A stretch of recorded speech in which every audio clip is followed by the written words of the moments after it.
अस्सलाम वालेकुम। प्रोग्राम जी स्पोर्ट्स के साथ मोहसिन मेहदी आपकी खिदमत में हाजिर है। खेलों के हवाले से बहुत सी खबरें आज भी मंजर आम पर आई। वज़ीर आज़म इमरान खान का एक बड़ा बयान आया इंडियन क्रिकेट के हवाले से, पाकिस्तान भारत की सीरीज़ के हवाले से, साथ साथ मिसबाह उल हक तीसरे टेस्ट में सीरीज़ बराबर करने के लिए पुरज़्म हैं। उन्होंने कहा खिलाड़ियों की कारकर्दगी से मैं मुतमईन हूँ।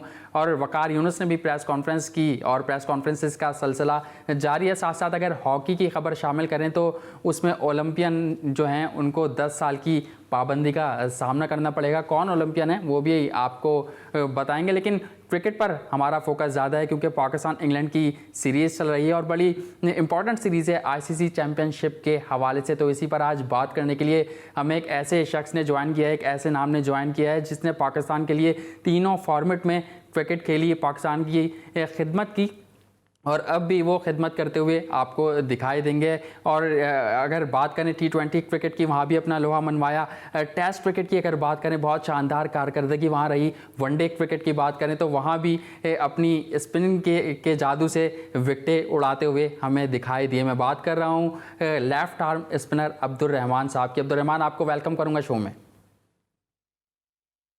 थैंक यू भाई। रहमान, आपके फैंस, आपके मद्दाह जानना चाहते हैं कि आप कहाँ हैं, क्या मसरूफियात आपकी आजकल चल रही हैं। कहीं ऐसा तो नहीं सोच रहे कि क्रिकेट से जल्दी रिटायरमेंट ले ली? कुछ लोगों ने कहा भी यार, बहुत से फैंस हैं जिन्होंने कहा भी है कि बहुत जल्दी मैंने रिटायरमेंट ले ली है। तो कुछ वैसे ही 20 साल खेला है फर्स्ट क्लास पाकिस्तान से, 8-10 साल खेला है। तो चाह के चलो बाइज्जत तरीके से हर चीज़ की परफॉर्मेंस हो गई है। लास्ट जो सीज़न खेला हबीब बैंक से, उसमें भी मैं सेकंड हाईएस्ट विकेट टेकर था।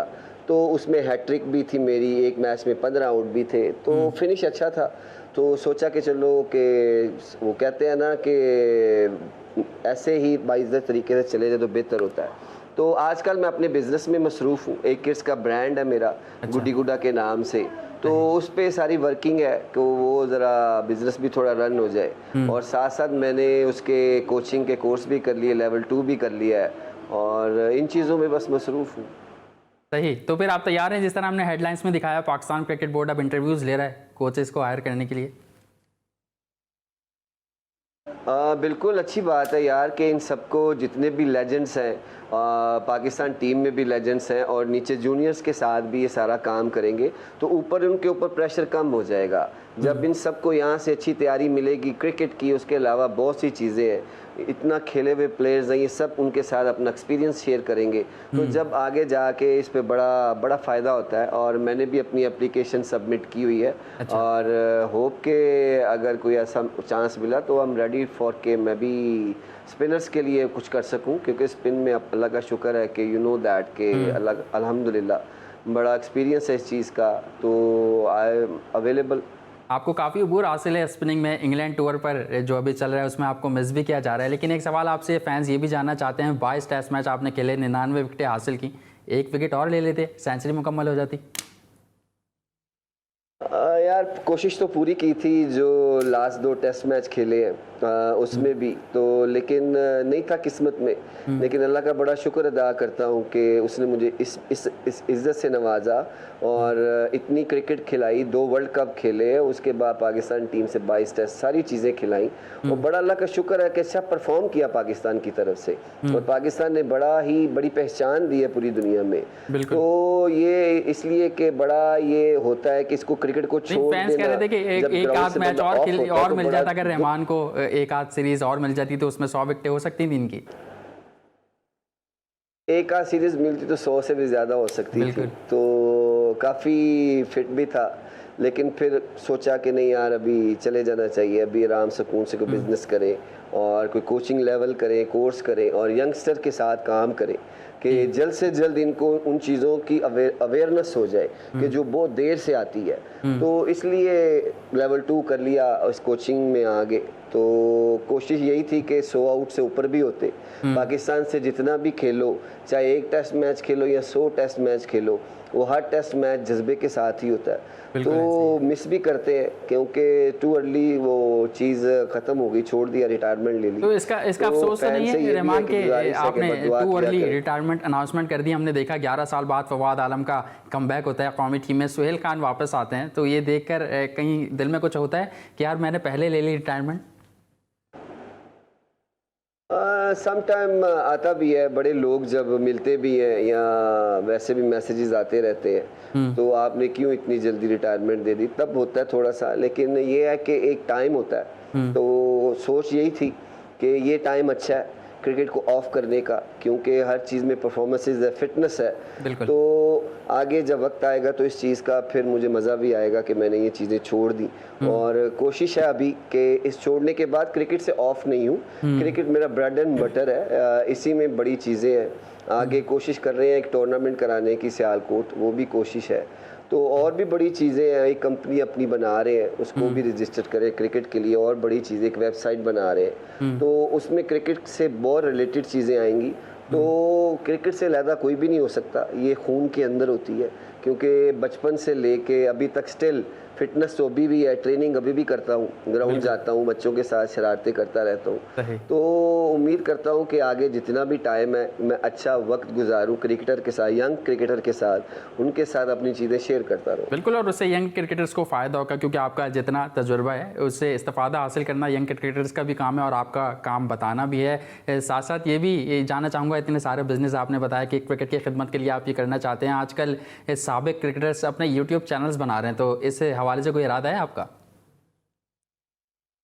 यार मेरा भी यूट्यूब चैनल है, मैंने 2-3 वीडियोस पे या 4-5 वीडियो अपलोड्स की हैं अपने ट्विटर पे भी, लेकिन यूट्यूब चैनल इतना कोई मैं यूज़ नहीं कर रहा क्योंकि अपने काम में थोड़ा बिजी रहता हूँ। तो अब जब ये टूर्नामेंट्स कराऊंगा तो कोशिश करूँगा कि अपने इस चैनल्स के थ्रू अपने फैंस को, जितने भी लोग हैं दुनिया में, उनको क्लब क्रिकेट की चीज़ें भी देखने को मिले। अच्छे टूर्नामेंट्स होंगे, उम्मीद करता हूँ अल्लाह के घर इंशाल्लाह कि वो क्लब क्रिकेट्स के टूर्नामेंट हैं, तो जिसमें क्लब्स के प्लेयर्स को जो पूरा साल अपनी क्लब को टाइम देते हैं, वो रजिस्ट्रेशन, जो रजिस्टर्ड प्लेयर होते हैं, कि उनके लिए ये टूर्नामेंट है कि ये खेलें और उसमें अपने आप को मनवाएं, अच्छा परफॉर्म करें। तो कोशिश करूंगा कि अपने ये जो मेरा YouTube का चैनल है इस पे भी इसको थोड़ा सा दिखाता हूँ। बिल्कुल, और ये भी बहुत ज़रूरी है, जहाँ से फ़ायदा हो प्लेयर्स का वो चीज़ें होनी चाहिए और ज़्यादा से ज़्यादा होनी चाहिए। थोड़ी सी क्रिकेट की अगर बात करें, क्रिकेट की तरफ आपको लेके चलें, तो आपकी और सईद अजमल की जोड़ी काफ़ी मशहूर थी और अब हम देखते हैं कि वैसी जोड़ी नहीं आ रही, पाकिस्तान क्रिकेट टीम में मिस कर रहे हैं आपकी और सईद अजमल की जोड़ी को। तो क्या वजह आप समझते हैं कि उस टाइप के स्पिनर्स नहीं आ पा रहे? बहुत अरसा हो गया, कोई लेफ्ट आर्म स्पिनर भी हमें आपके तरीके का नहीं देखने को मिला। यार वेरी गुड क्वेश्चन। सईद और मैं तो अल्लाह का शुक्र है हमने 200 से 250 से ऊपर आउट किए हैं पाकिस्तान के लिए। तो वसीम भाई और वकार भाई के बाद ये भी जोड़ी मशहूर हुई थी स्पिनर्स, और आप ही की जोड़ी ने मिसबाह को कामयाब तरीन कप्तान बनाया है, मोहसिन हसन खान को कामयाब तरीन कोच बनाया है।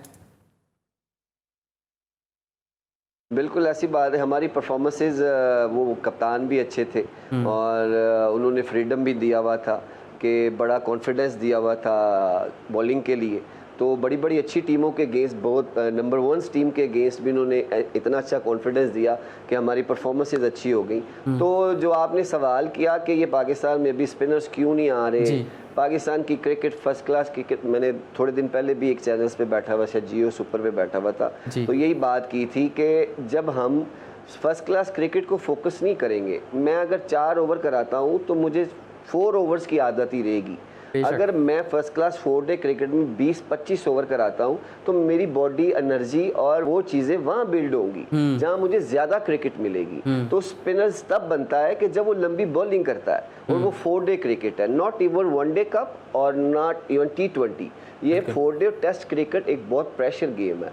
तो 4 डे से बंदा इतने प्रेशर्स आते हैं कि वो उनसे लर्न कर लेता है। तो जब टेस्ट क्रिकेट में जाता है तो उन चीज़ों को थोड़ा सा हैंडल कर सकता है। अगर वो without play first class cricket go for test cricket straight away, तो इसमें बड़ी मुश्किलात होती हैं। तो हमारी डोमेस्टिक क्रिकेट में अभी माशाल्लाह ये सारे लेजेंड्स भी आ गए हैं। तो फर्स्ट क्लास क्रिकेट फोकस हो 4 डे क्रिकेट, और उसमें ये लंबी बॉलिंगें, जितने भी कोचेज इनके साथ काम करें, इन स्पिनर्स के ऊपर बाकायदगी से काम करें। एकेडमी है, इसमें बड़ा अच्छा काम हो सकता है, उधर भी लंबी बॉलिंग कराई जा सकती है, तो फिर जाके आपको स्पिनर मिलता है। तो इतनी जल्दी कोई एक सीजन में या अंडर 19 से टेस्ट क्रिकेट के लिए आपको स्पिनर्स मुश्किल मिलेंगे। बिल्कुल आप सही कह रहे हैं, मैं इत्तेफाक करूंगा आपकी बात से कि 4 डे या टेस्ट क्रिकेट के लिए आपको 4 डे से प्लेयर्स को सिलेक्ट करना पड़ेगा, लेकिन हम देख रहे हैं कि PSL से या फिर वो प्लेयर से आज टीम में खेल रहे हैं जिनके 35 या 20 मैचेस भी नहीं है डोमेस्टिक की अगर बात करें, तो ये फिर किस तरफ जा रहा है पाकिस्तान क्रिकेट का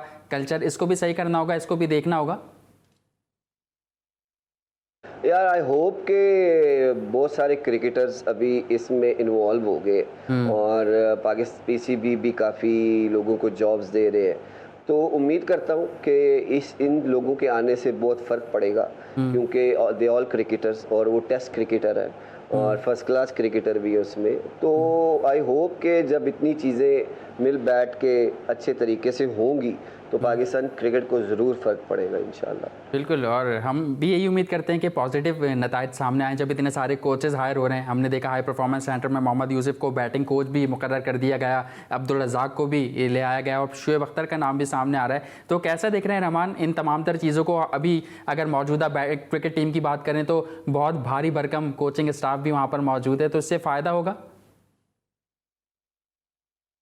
बिल्कुल यार, क्यों नहीं फ़ायदा होगा। यंगस्टर्स को पहली बात तो दे आर वेरी लकी कि उनको इतने बड़े नामों के साथ, इतने बड़े प्लेयर्स के साथ रहने का मौका मिल रहा है, सीखने का मौका मिल रहा है। तो जो सीखना चाहता है वो ज़रूर सीखेगा और इससे बहुत फ़र्क पड़ेगा पाकिस्तान क्रिकेट को। और जितने यंगस्टर हैं वो अच्छा कोशिश कर रहे हैं अच्छा प्ले करने की, तो इतनी जल्दी हमें फेड अप नहीं होना चाहिए, इतनी जल्दी उनको क्रिटिसाइज नहीं। बहुत यंग टीम है, इट्स टेक टाइम, उनको थोड़ा टाइम मिलना चाहिए। इंशाल्लाह आई होप कि वो अच्छा परफॉर्म करेंगे और काफ़ी लड़के परफॉर्म कर भी रहे हैं। तो इंशाल्लाह जितने अंडर 19s या जितने भी फ्यूचर्स के प्लेयर हैं वो इतने लकी हैं कि उनको स्टेट वे यूसुफ भाई, रज़ाक भाई या शुएब अख्तर जैसे बंदों के साथ स्टेट वे कोचिंग मिल जाएगी, तो इससे बड़ी किस्मत क्या हो सकती है। बिल्कुल आप सही कह रहे हैं, लेजेंड के साथ काम करने का मौका मिलेगा और उनसे सीखने का मौका मिलेगा, तो फिर बहुत बड़े बड़े प्लेयर्स पाकिस्तान भी प्रोड्यूस कर सकता है अगर चाहे तो। मैं इंग्लैंड सीरीज़ से आपसे थोड़ी सी बात करना चाहूँगा कि इंग्लैंड सीरीज़ में 2 टेस्ट मैच हो गए और वहाँ हमने देखा है कि जब भी मैचेस खेले जाते हैं, कोई सीरीज़ होती है तो एशियन टीम को मुश्किलात का सामना करना पड़ता है, लेकिन पाकिस्तान टीम हमेशा से वहाँ अच्छा या टफ टाइम इंग्लैंड को भी देता आया है। इन 2 टेस्ट मैचेस की सीरीज़ में आप क्या समझते हैं, आपको कैसी क्रिकेट देखने को मिली? यार क्रिकेट तो बहुत अच्छी देखने को मिली है, क्योंकि जो इंग्लैंड की टीम है वो काफ़ी एक्सपीरियंस है, हमारे काफ़ी यंग लड़के हैं, तो इतना इजी उनको नहीं दे रहे मैचेस कि वो बड़ा आसानी से बहुत इजीली मैच जीत जाएं।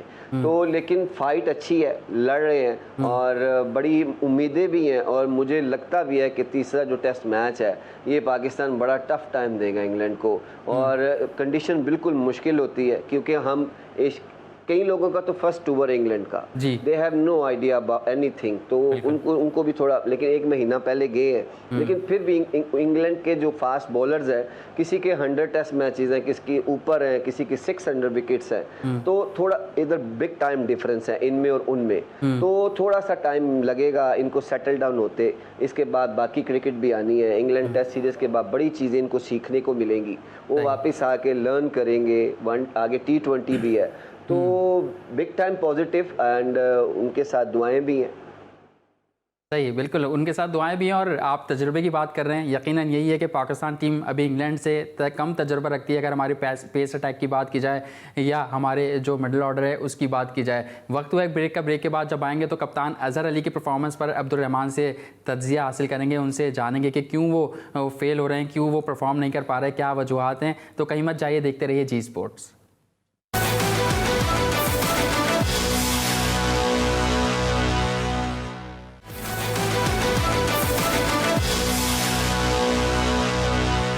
Welcome back. साबिक टेस्ट क्रिकेटर अब्दुल रहमान हमारे साथ मौजूद हैं। ब्रेक से कबल कुछ उनके हवाले से और पाकिस्तान टीम का जो टेस्ट मैचेस हुए हैं 2, उस हवाले से बातचीत चल रही थी, लेकिन अब कुछ बात करेंगे कप्तान अजहर अली के हवाले से। जिस तरह हमने देखा कि पहले टेस्ट मैच में भी अजहर अली फेल हुए और उनकी डिसीजन पर भी, जो फील्डिंग में पाकिस्तान टीम ने डिसीजन लिए उस पर भी क्रिटिसाइज़ किया गया। और सेकेंड टेस्ट मैच भी आपके सामने है कि वहाँ भी इनफरादी कारकर्दगी की अगर बात करें अजहर अली की, तो उस तरीके से वो चल नहीं पा रहे, फॉर्म में नहीं नज़र आ रहे। तो रहमान, इसकी आप क्या वजह समझते हैं, क्यों अजहर अली को इतना प्रेशर लिया हुआ है या क्यों वो नहीं खेल पा रहे सही तरीके से? टेस्ट क्रिकेट आपको पहले क्या प्रेशर गेम है, कप्तान के ऊपर बड़ी जिम्मेदारियां होती हैं, लेकिन अज़हर अली जो 2-3 इनिंग्स में नहीं अनफॉर्चुनेटली चल सका, इससे ये नहीं है कि वो एक बुरा प्लेयर है या उसने पाकिस्तान के लिए परफॉर्म नहीं किया। बिल्कुल किया। उससे पहले उसकी बहुत सारी परफॉर्मेंसेज हैं, इस टेस्ट सीरीज से पहले भी उसकी अच्छी परफॉर्मेंस थी।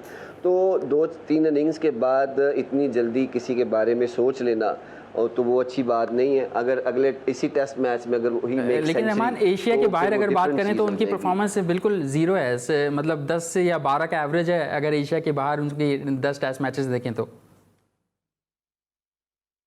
लेकिन कुछ वजूहत होती है, कुछ सम टाइम प्लेयर सेटल नहीं होता, लेकिन वो अब कप्तान है, उस पर इतनी यंग टीम है, उस पर ऊपर बहुत जिम्मेदारी है, थोड़ा सा प्रेशर होता है। तो मुझे अच्छा, कुछ लोगों का कहना यह है, कुछ साबिक क्रिकेटर्स का कहना यह है कि उनकी नी में प्रॉब्लम है, उनकी नी की वजह से उनको प्रॉब्लम हो रहा है और जिसके बायस वो रन्स नहीं कर पा रहे। आप समझते हैं ऐसा कुछ? I have no idea, I am not heard about anywhere कि उसकी नी में प्रॉब्लम है या कुछ और प्रॉब्लम है। तो अगर होती तो वो डिक्लेयर कर देता। वो अच्छा इंसान है, वो अपने मैनेजमेंट को ज़रूर बता देता, क्योंकि कोई भी इंसान ये नहीं चाहता कि दर्द हो और उसमें उसकी बुरी परफॉर्मेंस भी हो, तो अपने लिए ही वो अच्छा नहीं होता। तो बड़ी उम्मीदें वाबस्ता हैं इस कप्तान से भी, और जैसे पहले परफॉर्म कर रहे थे, बाहर की कंडीशन में बड़ा टफ टाइम होता है, स्विंग ऊपर से आपको पहले का इंग्लैंड के बॉलर्स इतनी ईजी आपको रन्स नहीं देंगे, और वो वेल एक्सपीरियंस इंग्लैंड कंडीशन से तो बहुत अच्छे यूज टू हैं, चाहे कोई भी टीम आए वो उसको बहुत टफ टाइम देते हैं। तो आई होप इंशाल्लाह कि थर्ड टेस्ट मैच डिफरेंट होगा, different kind of body language होगी, different kind of bowling batting हर चीज़ उम्मीद करता हूँ। और बड़े पॉजिटिव हैं लड़के, बड़े अच्छे मैसेज आ रहे हैं उनके, उनसे बात भी होती रहती है, तो इंशाल्लाह होप फॉर द बेस्ट। बिल्कुल, आपने कहा कि रन्स लेने नहीं देते बॉलर्स, तो मैं समझता हूँ कि रन्स लेने पड़ते हैं। हमने देखा कि कोई बुरी बॉल भी मिलती है तो हमारे प्लेयर्स उनको उस बॉल को छोड़ देते हैं, सिवाय बाबर आजम के कि वो अपनी ड्राइव खेलते हैं, खुलकर खेलते हैं। यहाँ हमने देखा कि डिफेंसिव अप्रोच के साथ हमारे लड़के खेल रहे हैं और जिसकी बायस कतरियाँ निकलती हैं, एज होते हैं, कैचेस आउट होते हैं। लेकिन ये है कि कुछ एक आधी पार्टनरशिप जब लग जाती है ना, तो उसके बाद फिर काफ़ी चीज़ें चेंज हो जाती हैं।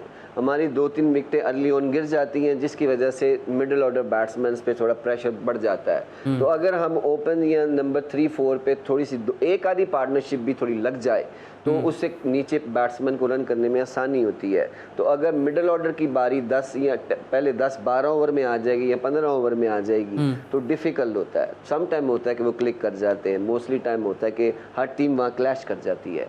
तो होप के जो थर्ड टेस्ट मैच है इसमें स्टार्टिंग में कोई अच्छी पार्टनरशिप लगे और हमारे मिडिल ऑर्डर बैट्समैन भी अच्छा परफॉर्म करेंगे। भाई, आपने पार्टनरशिप की बात की, बहुत ज़रूरी है टेस्ट क्रिकेट में पार्टनरशिप का। पहला टेस्ट मैच अगर देखें तो वोक्स और बटलर की पार्टनरशिप ने उन्हें पूरा टेस्ट मैच जिता दिया। लेकिन आप समझते हैं कि जो मॉडर्न डे क्रिकेट है उसमें टेस्ट क्रिकेट भी अब बल्लेबाज तेज़ खेल रहे हैं और उनका स्ट्राइक रेट, रन रेट भी काफ़ी ऊपर होता है। आप समझते हैं कि पाकिस्तान क्रिकेट टीम जो है वो भी अब मॉडर्न डे क्रिकेट खेल रही है टेस्ट मैच में? ऑब्वियसली बिल्कुल, जितने भी यंग क्रिकेटर्स हमारे खेल रहे हैं ये T20 के बेस्ट प्लेयर हैं। ये PSL भी खेलते हैं, डोमेस्टिक में जो कप्स है सारे ये वो खेलते हैं, तो वही ज़्यादा लड़के टेस्ट क्रिकेट और T20 में ये दोनों टीमों में चल रहे हैं। तो कुछ टाइम लगेगा इनको सेटल डाउन होने में। जैसे अब 4 टेस्ट मैच भी 4 दिन में ख़त्म हो रहा है, रिजल्ट्स आ रहे हैं। अब टेस्ट मैच बहुत कम है जो ड्रॉ की तरफ जाता है, विनिंग और ये लूजिंग की तरफ जाता है। तो आहिस्ता आहिस्ता ये चीज़ें वो अंडरस्टैंड कर जाएंगे और पाकिस्तान में इतने बैट्समैन हैं कि वो स्टोक भी खेल सकते हैं। इवन बाबर आजम भी पिच पे रहते हैं तो वो भी स्टोक खेलते हैं। आबद अली इंशाल्लाह उम्मीद है कि थर्ड टेस्ट मैच में वो भी डिफरेंट परफॉर्म करेगा, वो भी उसके पास भी बहुत अच्छे स्टोक्स हैं। बिल्कुल, रहमान का पॉइंट ये है कि लड़कों को टाइम देना चाहिए, अभी तजुर्बा हासिल करेंगे तो अच्छा परफॉर्म करेंगे। कॉलर हमारे साथ मौजूद है। कौन साहब कहाँ से बात कर रहे हैं, क्या कहना चाहेंगे? मैं बात कर रहा हूँ लाहौर से जी, क्या कहना चाहेंगे? और मैं सर अब्दुलरहमान भाई का बहुत बड़ा फैन हूँ और मैं उनके मैच बहुत ज्यादा देखता हूँ, लेकिन बहुत कम नजर आते थे गेम में अब्दुलरहमान भाई। अच्छा, मुझे आपका सवाल यही मैं कहना चाहता हूँ सर कि बहुत अच्छे प्लेयर थे हमारे अब्दुलरहमान भाई। एक बड़ी अच्छी दिलचस्प बात करना चाहता हूँ कि एक मैच में बांग्लादेश के साथ मैच था, अपना अब्दुलरहमान भाई आए थे, अभी कमबैक किया था और ये हुआ कि एक ओवर में 9 बोले यहाँ से वाइड बॉल कर दिए और अंपायर साहब ने कहा भैया आप चार कर दो। उसके बाद फिर अपना रहमान भाई के ऊपर ना 5 मिनट की पाबंदी लगी और सर सवाल मैं यही करना चाहता हूँ कि जी कमी टाइम की वजह से टेस्ट क्रिकेट के हवाले से अगर आप कोई सवाल करना चाहें जो टेस्ट सीरीज चल रही है पाकिस्तान और इंग्लैंड की। ये सवाल करना चाहता हूँ कि हमारे पास फिलहाल आसिफ इतना खराब बॉलर है। मैं और ठीक है, बहुत शुक्रिया आपका, बहुत शुक्रिया आपने कॉल की। रहमान, आप क्या बात कर रहे थे, कंटिन्यू कीजिएगा। और दूसरा मैं ये भी बात कर रहा था कि सेकंड टेस्ट मैच की अगर बात की जाए तो उसमें सबकी नज़रें फवाद आलम पर थी। 11 साल बाद उनकी एंट्री हुई थी और उसके बाद जैसा हमने देखा कि 4 बॉलें खेलकर वो 0 पर आउट हो गए, तो उसके बाद उनके स्टांस पर काफ़ी बातें हो रही थी। तो इस पर आप कुछ अगर रोशनी डालना चाहें, क्योंकि आप भी डोमेस्टिक में उनके साथ खेले हैं, उनको देखा है। यार वैसे किसी को भी इतना नहीं होना चाहिए कि उसका स्टांस कैसा है या कैसे वो खेलता है। मेन चीज़ है परफॉर्म करना। पाकिस्तान की डोमेस्टिक क्रिकेट में सबसे अच्छा परफॉर्मर है, सबसे अच्छी उसकी एवरेज है। तो इसी स्टांस से उसने रन किए, इसी स्टांस से 11 साल बाद कमबैक किया। तो जब ये चीज़ें पहले थी तो वो लोग किधर थे जिनको पता ही नहीं था फवाद आलम कैसे खेलता है। तो आफ्टर 11 ईयर्स अगर किसी बंदे का कमबैक होता है और वो भी इंग्लैंड कंडीशन में, सो वेरी डिफ़िकल्ट। उस पर वैसे प्रेशर है कि 11 साल बाद वो टेस्ट क्रिकेट के लिए ग्राउंड में गया है, तो इतना ही बड़ा प्रेशर है। तो उसको बॉल भी बहुत अच्छा हो गया शुरू में और उम्मीद करता हूँ कि जैसा वो डोमेस्टिक में परफॉर्म कर रहा था, अगर पाकिस्तान की तरफ से ये थोड़ी ना एक इनिंग्स या 2 इनिंग्स के बाद किसी को आप कह दें कि ये प्लेयर नहीं है और इसको टीम से निकाल दिया जाए, this is the not right way to के आगे के लिए, फ्यूचर के लिए। ऐसे तो फिर जो नया यंगस्टर आएगा 2-4 इनिंग में नहीं करेगा, उसको भी निकाल दिया जाए। तो जो बंदा डोमेस्टिक में परफॉर्म करता है, एक आध इनिंग्स में डिसाइड नहीं होता। अगर वो अगले मैच में 50 या इंशाल्लाह 100 कर देता है, so everything is totally different. फिर वही लोग होंगे जो अभी क्रिटिसाइज कर रहे हैं, फिर उसके हक में बातें करनी शुरू कर देंगे। तो this is not way to के जो 11 साल बाद आया है तो उसको थोड़ा हौसला अफजाई देनी चाहिए, उसको बैकअप करना चाहिए कि हाँ यार हम तुम्हारे साथ हैं, दुआएं तुम्हारे साथ हैं कि पाकिस्तान के लिए आप अच्छा परफॉर्म करो। और मुझे बड़ी उम्मीद है इंशाल्लाह कि वो पाकिस्तान के लिए अच्छा परफॉर्म करेगा। उसने बड़ी मेहनत की है और खिलाड़ियों को बैकअप करना बहुत ज़रूरी होता है, उनका मोराल बढ़ाना बहुत ज़रूरी होता है। लेकिन खबरें ये आ रही हैं कि अगले टेस्ट मैच में हो सकता है कि उनकी जगह फ़हीम अशरफ के लिए, आप समझते हैं कि इस तरह नहीं करना चाहिए, उनको भरपूर मौका देना चाहिए? अभी तो एक इनिंग का ही गेम हुआ था दूसरे टेस्ट मैच में। यार ये तो अब वहाँ मैनेजमेंट पिच देख के डिसाइड करती है कि कैसा पिच है, उस पर कितने बॉलर्स खेलते हैं, कितने, जैसे आपको दिखा फर्स्ट टेस्ट में 2 स्पिनर खेले, फिर अगले टेस्ट मैच में एक बैट्समैन बढ़ाया गया। तो आज कंडीशन कैसी है, हो सकता है जो अगला टेस्ट मैच है वो ज़्यादा ग्रीन पिच है या वो ऐसी कंडीशन है कि उस हिसाब से वो टीम बनाएंगे। ये नहीं होता कि उसको इस वजह से बैट परफॉर्म, एक इनिंग से उनको भी पता है कि एक इनिंग्स की वजह से किसी को बाहर नहीं बिठाया जाता, डिपेंड ऑन कंडीशन। तो वो कंडीशन सूटेबल फ़हीम अशरफ की तरफ जाती होगी, इसलिए वो पिक हो रहा होगा। सही, लेकिन आप समझते हैं कि मौका देना चाहिए फवाद आलम को? यहाँ नहीं दे रहे, लेकिन अगली सीरीज़ जहाँ भी होती है, अगर एशिया में होती है तो वहाँ उनको भरपूर मौका दिया जाए। बिल्कुल जी, मौका देना चाहिए, क्यों नहीं देना चाहिए। एक इनिंग से इतना डिसाइड नहीं होता और मुझे उम्मीद भी है कि उसके साथ ऐसा नहीं होगा। तो इस सीरीज़ के बाद और भी बहुत सी टेस्ट सीरीज़ आएंगी कि जिसमें वो नज़र ज़रूर आएगा इंशाल्लाह। बिल्कुल, और उम्मीद यही करते हैं कि पाकिस्तान क्रिकेट टीम के मैनेजमेंट प्लेयर्स को सही तरीके से मौके दे, पूरे मौके खेलने के लिए दे। और सुपर मैनेजमेंट की जिस तरीके से हम बात कर रहे हैं, तो रहमान, मैं ये समझता हूँ कि जो सुपर मैनेजमेंट वहाँ पर मौजूद है, यूनुस खान को बैटिंग कोच के तौर पर भेजा गया और कहा, यह भी जा रहा है, ज़राए बता दें कि उनका मुआहदा भी एक्सटेंड किया जा रहा है। तो आप क्या समझते हैं कि यूनुस खान का अगर मुआहदा एक्सटेंड होगा तो इन प्लेयर्स को कितना फ़ायदा होगा? लेकिन अभी तक जो नताइज सामने आ रहे हैं, हमारा मिडिल ऑर्डर फेल होता हुआ दिखाई दे रहा है, मां सिवाय बाबर आजम के या मोहम्मद रिजवान के कोई भी पेन नहीं संभाल रहा मिडिल ऑर्डर का। तो इस पर क्या कहेंगे? यार अभी 1 महीना तुमने पॉइंट हुआ है तो बहुत जल्दी है। मैंने आपको पहले भी कहा है किसी के बारे में कहना कि वो 1 महीने में इन सब प्लेयर्स की टेक्निक तो नहीं जाके फ़ौरन से चेंज करा सकते। तो ना उनको कह सकते हैं कि उनकी तरह खेले। यूनुस खान, उनके साथ होना बहुत बड़ी बात है। जितना कोई सीख सकता है उनसे सीखे, क्योंकि ये मौके बार बार नहीं मिलते। और यंगस्टर को इतने बड़े लेजेंड स्टेट वे आके सिखाना शुरू कर दें तो उनके लिए बेनिफिट्स आते हैं, उनको नुकसान नहीं होता इस चीज़ का। तो उम्मीद करता हूं कि जितने भी प्लेयर्स हैं उनसे जल्दी लर्न कर लें और उनके बारे में कहना कि उनकी वजह से अभी कोई फ़र्क नहीं पड़ा तो टू अर्ली टू से, लेकिन अगर थोड़ा टाइम गुजरता जाएगा और चीज़ें बेहतर होती जाएंगी, अगर वो लड़के उनके साथ टाइम गुजारते जाएंगे और डिफरेंट कंडीशंस भी आएंगी, ऑस्ट्रेलिया भी आएगा इसमें, साथ सब चीज़ें आएंगी, तो उसमें आपको आहिस्ता आहिस्ता बड़ी चीज़ें बेहतरी में नज़र आएंगी इंशाल्लाह। देखिए कितना टाइम लगता है हमारे प्लेयर्स को सीखने में, और ये बात खुद यूनुस खान ने भी कहा था कि टाइम लगेगा, अगर इस सीरीज़ में नहीं नज़र आए रिजल्ट्स तो हो सकता है कि आगे आने वाली सीरीज़ में नज़र आ सकते हैं। हमने बात की ये बैटिंग के हवाले से, लेकिन यासिर शाह के हवाले से आप क्या समझते हैं कि उनकी इंग्लैंड में 2016 में भी परफॉर्मेंस बड़ी ज़बरदस्त थी, और अब की अगर बात करें तो इस बार भी यासिर शाह जो है ट्रम्प कार्ड साबित हो रहे हैं पाकिस्तान क्रिकेट टीम के लिए, और इससे पहले सीरीज़ में आने से कबल उन पर काफ़ी तनकीद की जा रही थी। यार पाकिस्तान के पास एक यासिर शाह ही अभी जिस पे आप रिलाय कर सकते हैं, और one of the best leg spinner, आपको पता है दुनिया में भी वैसे इतनी माशाल्लाह उसने विकेटें ले ली है, तो थोड़ा सा होता है बंदे को प्रेशर होता है, क्योंकि जब फास्ट बॉलर से थोड़ी सी विकेटें फंस जाती है तो स्पिनर पे प्रेशर आता है, तो वो कोशिश पूरी कर रहा है, थोड़ा सा स्पिन भी मिल रहा है, कभी बाउंस कभी लो, तो मुझे उम्मीद है कि आपको ये थर्ड टेस्ट मैच में बड़ा क्रूशल लो अदा करेगा यासिर शाह, कि पाकिस्तान की विनिंग जो वो चीज़ होगी ना जिसमें पाकिस्तान की जीत होगी, तो उसमें यासिर शाह का बहुत बहुत अच्छा रोल होगा, मुझे बड़ी उम्मीद है उस पर। चलो उम्मीद करते हैं ऐसा ही हो और यासिर शाह भरपूर फॉर्म में वापस आकर विकेटें उड़ाएं, अपना जलवा दिखाएं जिस तरह वो दिखाते थे। आपने बात की कि स्पिनर्स हमें सिर्फ यासिर शाह पर रिलाय करना पड़ेगा क्योंकि वही स्पिनर्स हैं, तो मैं यही पूछना चाहूँगा कि हमने देखा मोहम्मद नवाज़ एक नाम सामने आया था, फिर मोहम्मद असगर PSL में हमें दिखा था, लेकिन आते आते गायब हो गए, ये क्या वजह है कि प्लेयर्स आ नहीं पा रहे रहमान आगे? मैं आपको पहले भी अर्ज कर चुका हूँ कि पाकिस्तान की फर्स्ट क्लास क्रिकेट में जो परफॉर्म करेगा वो कभी नहीं छुपता।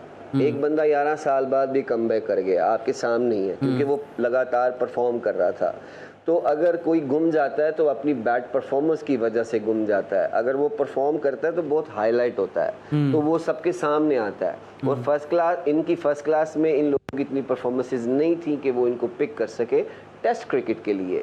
तो उसके बाद PSL में भी इनकी इतनी कोई बेहतर परफॉर्मेंस नहीं थी कि इनको T20 के लिए सिलेक्ट किया जाए। तो मेरा अपना पॉइंट ऑफ व्यू है। तो अगर ये जो नेक्स्ट सीज़न अभी शुरू होने वाला है, इसमें जितने भी हमारे स्पिनर्स हैं, इनमें से देखिएगा अगर एक के दो स्पिनर भी अच्छा परफॉर्म करते हैं तो वो क्यों में होंगे, क्योंकि we don't have a option after Yasir Shah. हमारे पास अभी ऐसा कोई रेगुलर, एक बिलाल आसिफ है, लेकिन वो भी अभी टेस्ट क्रिकेट से इतना रिलेटेड नहीं है कि आप स्टेट में उसको थर्ड टेस्ट मैच में भी चांस दे दें। उसको भी चाहिए। काशिफ भट्टी के हवाले से आप क्या कहेंगे? बिलाल आसिफ की तो आपने बात की, काशिफ भट्टी को मौका नहीं दिया गया लेकिन उनको स्क्वाड में शामिल किया गया है 2 दफ़ा। या काशिफ भट्टी को पहला टेस्ट मैच खिला सकते थे, मेरी अपनी सोच है कि क्योंकि 2 leg spinners very difficult on the एक मैच में आप उन दोनों को जमा लें, क्यों मेन बॉलर प्रेशर में आ जाता है जो लेग स्पिनर होता है, तो उससे यासिर शाह को भी काफ़ी फ़र्क पड़ा। लेकिन अगर उसके साथ काशिफ भट्टी को खिलाते तो डिफरेंट काइंड ऑफ थिंग्स होती, एक राइटी है एक लेफ्टी है, और लेफ्ट आर्म स्पिनर काफ़ी टीजिंग है इंग्लैंड में, anywhere in the world, not even England. Left arm spinner कहीं भी आप खिलाएंगे ना तो वो आपको रन्स कंटेन करके देगा। अगर वो आपको विकेट्स नहीं भी लेके देता, लेकिन वो आपको कंटेन करके देता है, वो मैच को लंबा चला सकता है। लेग स्पिनर थोड़ा एक्सपेंसिव हो जाता है क्योंकि वो विकेट टेकर होता है, वो विकेट के पीछे जाता है, तब उसको रन्स भी पड़ते हैं। लेकिन लेफ्ट आर्म स्पिनर जो है कि वो आपको ऐसे मौके पे भी विकेट दिला देगा, साथ कंटेन करके देगा कि जो पूरी टीम के लिए फ़ायदा होता है। तो काशिफ भट्टी 2-3 टूर कर चुके हैं, और मैंने टूर से पहले भी मैंने कहा था, एक मैसेज दिया था ट्विटर पे कि काशिफ भट्टी को खिलाना बहुत ज़रूरी है, आपके आगे फ्यूचर के लिए भी काम आ सकता है। अच्छा परफॉर्म करेगा, अच्छा डिलीवर करेगा तो सब उस पर और मेहनत करेंगे, तो पाकिस्तान को आगे ज़रूरत भी है। जो एशिया जितनी भी कंडीशन में आपके पास टेस्ट मैचेस आएंगे, तो यासिर शाह को ऐसा एक स्पोर्टर चाहिए कि जो उसको सपोर्ट करे ऑन द स्पॉट। अगर वो 20-30 ओवर करता है या 3-4, तो दूसरे एंड से अगर कोई उसको ऐसा बॉलर मिले कि जो एक आधा आउट करे तो फिर टीम जल्दी आउट हो जाती है। तो इससे बहुत फ़र्क पड़ेगा। सपोर्ट की आप समझते हैं कि ज़रूरत है कि अगर एक एंड से एक बॉलर अच्छी बॉलिंग कर रहा है तो दूसरे एंड से उसको अगर सपोर्ट मिलेगी, जिस तरह हमने माजी में देखा सईद अजमल अगर एक एंड से बेहतरीन बॉलिंग कर रहे होते थे, दूसरे एंड से अब्दुल रहमान अपना जलवा दिखा रहे होते थे। अब ये कमी महसूस हो रही है, उम्मीद करते हैं कि आगे चलकर इस पर काम होगा और ये फिर हमें अपनी क्रिकेट में नज़र आएगा। वक्त हुआ एक ब्रेक का, कहीं मत जाइए, कीप वॉचिंग जी स्पोर्ट्स।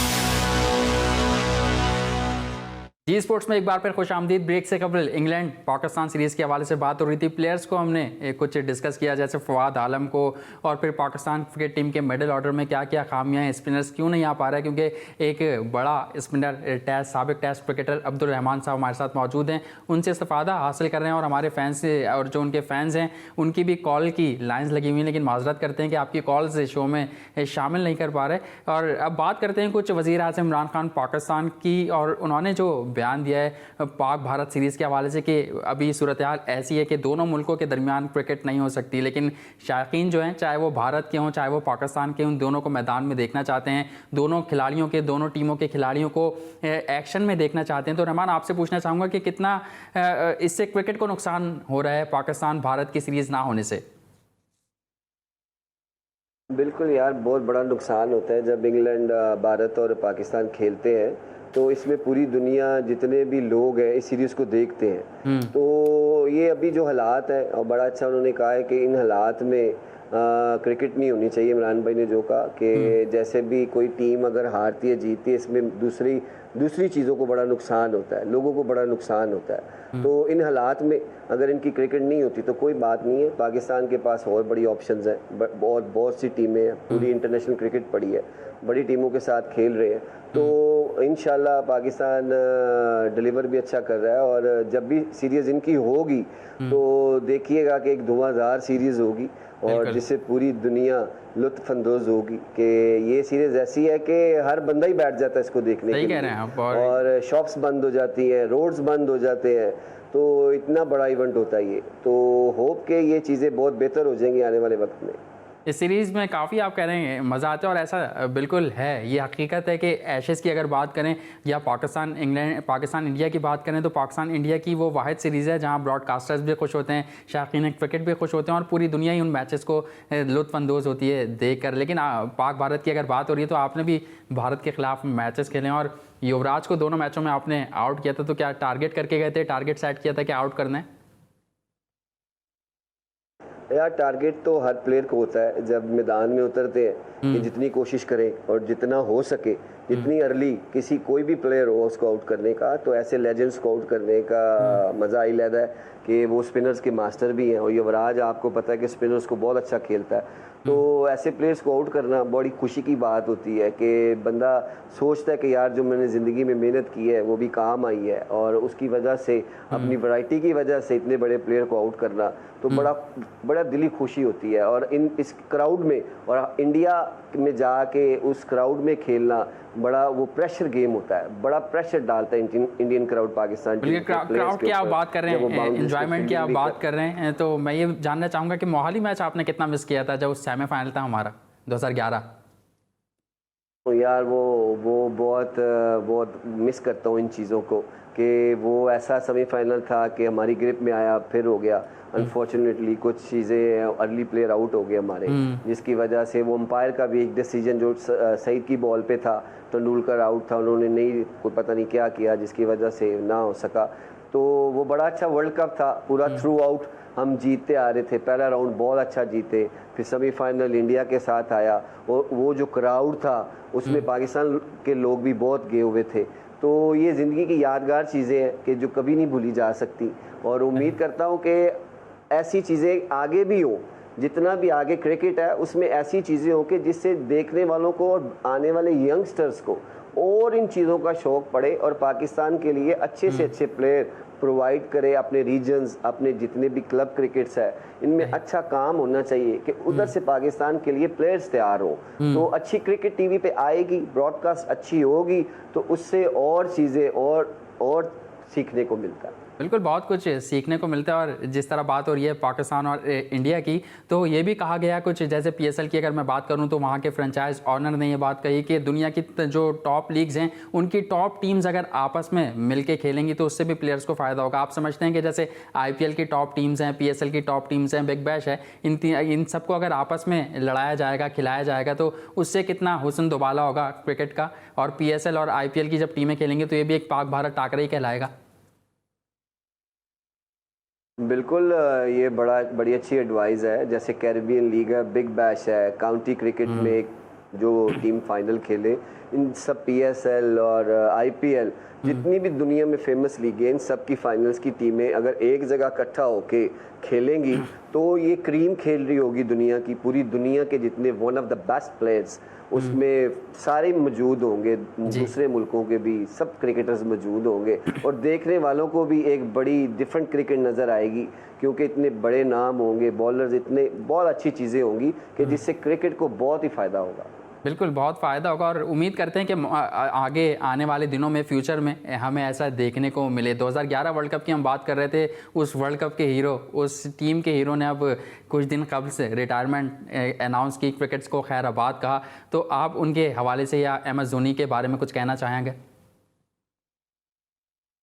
बिल्कुल यार, ऐसे कम लेजेंड्स क्रिकेटर पैदा होते हैं, और जिसने अपने मुल्क को हर चीज़ से उसने नवाजा है। उसमें T20 वर्ल्ड कप भी है, 50 ओवर वर्ल्ड कप भी है, उसके बाद चैम्पियन ट्रॉफी भी है, कई टेस्ट सीरीज़ भी हैं, और उसकी कितनी परफॉर्मेंसेस हैं, और आईपीएल में उसकी इतनी अच्छी परफॉर्मेंसेस हैं। तो ऐसे लेजेंड्स कम आते हैं जिसने क्रिकेट, उसने अपने साथ इंडिया के कितने प्लेयरों को डेवलप किया है, जिसमें बहुत नाम है, जिसमें जडेजा है, अश्विन है, रायना, ये बहुत से क्रिकेटर हैं जो उसने अपने साथ बिल्ड किए हैं, और वो पीएसएल, आईपीएल के एक बहुत बड़े ब्रांड हैं, इंडिया के बहुत बड़े ब्रांड बन चुके हैं, और ये सब धोनी की कप्तानी में बने हैं। तो ये चीज़ें सारी वो मिस करेंगे, और बहुत अच्छा कैरियर रहा उनको आगे जितनी भी वो क्रिकेट आके आईपीएल खेले हैं, जो भी गुड लक उनको, और आगे वो भी बड़ा अपने मुल्क के लिए काम करना चाहते हैं, बड़ी चीज़ें कर रहे हैं। तो ऐसी चीज़ें कम है, और ऐसे विकेट कीपर दोबारा मुझे नहीं लगता कि इंडिया को मिलेगा, ऐसा best wicket keeper, best batsman. बिल्कुल, और जो इंडिया के इस वक्त मौजूदा कप्तान है विराट कोहली, उसको सपोर्ट करने वाले, उसको बनाने वाले भी एम एस धोनी थे। अगर विराट कोहली की जैसे बात चली है तो मैं ये भी आपसे जानना चाहूँ कि हमारे बाबर आजम को और विराट कोहली का आपस में मवाजना किया जाता है। आज मोहम्मद यूसुफ ने ये बात कही कि बाबर आजम का जो आगाज़ है वो विराट कोहली से बेहतर हुआ है। आप भी क्रिकेट पर काफ़ी गहरी निगाह रखते हैं, क्रिकेटर हैं भी और रहे भी हैं, तो इस पर आप क्या कहेंगे? यार, मेरा तो अपनी सोच है कि बाबर आजम को कोहली से कंपेयर नहीं करना चाहिए, क्योंकि बाबर आजम अपनी जगह खेलता है, वो अपनी जगह, वो उसका कैरियर बहुत लंबा हो चुका है, बाबर आजम का भी स्टार्ट है। लेकिन पाकिस्तान के पास Babar Azam one of the best batsman, जो पिछले 3-4 साल से लगातार परफॉर्म करता आ रहा है। उसने हर फॉर्मेट में अपनी मेहनत से, अपनी परफॉर्मेंस से जगह बनाई है, और कप्तान बन चुका है इतनी यंग एज में। तो बहुत इतनी जल्दी किसी से कंपेयर करना मेरे ख्याल से, तो मेरा अपना नज़रिया है कि नहीं करना चाहिए। और पाकिस्तान के ऐसे प्लेयर अगर उसके राउंड खेले, उसको सपोर्ट करे, तो वो दूसरों को भी अपने राउंड अच्छा खिला सकता है। और वन मैन शो है, कितने मैचेस में वो अकेला खड़ा रहता है, तो उसके साथ भी बड़े लोगों को सीखने के मिलेगा, यंगस्टर्स को। बड़ी अच्छी टेक्निक है उसकी, बड़ा काम प्लेयर है। तो आगे पाकिस्तान की बड़ी उम्मीदें उसके साथ वाबस्ता है, मेरी दुआएं उसके साथ हैं कि वो पाकिस्तान को अपनी कप्तानी के अंदर बहुत सारे मैच जितवाए और पाकिस्तान का नाम रोशन करें। आमीन, और सबकी दुआएं, जितने उनके फैंस हैं, जितनी पूरी पाकिस्तान टीम है, बल्कि अब तो इंडिया में उनके फैंस बहुत ज़्यादा हैं जो उनको सपोर्ट करते हैं, उनके लिए दुआएं करते हैं। तो यकीनन हो सकता है कि बाबर आजम आगे जाके बहुत सारे रिकॉर्ड्स तोड़ें, जिस तरह वो रन्स पे रन्स बना रहे हैं, रन्स के अंबार लगाए जा रहे हैं। अच्छा रहमान, जाते आते मैं आपसे ये भी पूछना चाहूँगा कि डिपार्टमेंट क्रिकेट जो पाकिस्तान में एक बहाल थी, एक अच्छे प्लेयर्स प्रोड्यूस होते थे, एक टैलेंट वहाँ से निकल के सामने आता था, आप सबने डिपार्टमेंट क्रिकेट खेली, उसको एकदम से अचानक बंद कर दिया गया, प्लेयर्स बेरोजगार हो गए। इस हवाले से आप क्या कहेंगे कि पाकिस्तान क्रिकेट बोर्ड को इस हवाले से भी सोचना चाहिए कि कोई मुतबादिल करें इस बात का? यार बिल्कुल सोचना चाहिए, क्योंकि ये एकदम से बंद नहीं हुई थी, क्योंकि 1-2 साल पहले ये चीज़ें प्लेयर्स तक आना शुरू हो गई थी कि ये डिपार्टमेंट क्रिकेट बंद हो जाएगी, लेकिन कोई यकीन नहीं कर पा रहा था। ये हम सबके पास हाँ, कोई यकीन नहीं कर रहा था। इन्फॉर्मेशन ज़रूर थी हर एक के पास, लेकिन लेट्स सी कि उसमें बड़े लोग बेरोज़गार हो गए, रोज़गार लगे हुए थे। और मैंने सुनने में भी आया कि अभी कोई ग्रेड 2 के डिपार्टमेंट फिर शुरू हो जाएंगे आहिस्ता आहिस्ता। पीसीबी मेरा ख्याल है इस पर वर्किंग भी कर रहा है कि दोबारा वो क्रिकेट आगाज़ हो जाए। लेकिन जो 6 टीमों का अभी ये डोमेस्टिक क्रिकेट हो रहा है, इस ये बड़ी टफ क्रिकेट होगी। लास्ट ईयर भी टफ हुई है क्योंकि इसमें सारे जितने भी शॉर्ट लिस्ट हो गई ना, कम प्लेयर हो गए, कम लिस्ट में कम और अच्छे प्लेयर और आ गए। तो जब ये कंपटीशन बहुत तगड़ा हो जाएगा, इसमें क्रीम स्पिनर्स की होगी, फास्ट बॉलर्स की, बैट्समैन जितने भी हैं, जो इसमें परफॉर्म करेगा उसका बड़ा अच्छा चांस है पाकिस्तान टीम में आने का। ठीक है, आपका पॉइंट ये है कि इससे जो 6 टीमें बनाई हैं, 6 रीजन्स की टीमें, इससे कंपटीशन टफ होगा, मुकाबला सख्त होगा और क्वालिटी निकलेगी क्वांटिटी की निस्बत। बहुत शुक्रिया अब्दुल रहमान साहब, आपने अपने कीमती वक्त जी स्पोर्ट्स में दिया, हमें ज्वाइन किया। कॉलर से माजरत जिनकी कॉल्स हम अपने शो में नहीं ले सके, और अब्दुल रहमान से काफ़ी दिलचस्प गुफ्तगू भी हुई उनके हवाले से, पाकिस्तान क्रिकेट टीम के हवाले से, डिपार्टमेंट के हवाले से, और बाबर आजम के हवाले से भी, धोनी के हवाले से भी उन्होंने बहुत कुछ कहा। यकीनन आपको आज का हमारा प्रोग्राम पसंद आया होगा। इसी के साथ साथ सैयद मोहसिन मेहदी और जी स्पोर्ट्स की पूरी टीम को इजाज़त दीजिए। आपसे एक बार फिर कल मुलाकात होगी। अपना ख्याल रखिएगा। अल्लाह हाफ़िज़।